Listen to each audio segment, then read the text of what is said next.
मेरा यी हातहरूले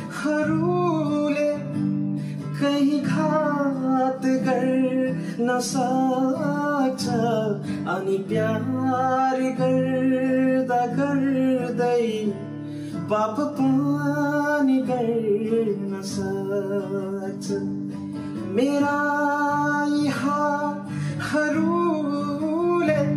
कहीं घात गर्न सक्छ अनि प्यार गर्दा गर्दै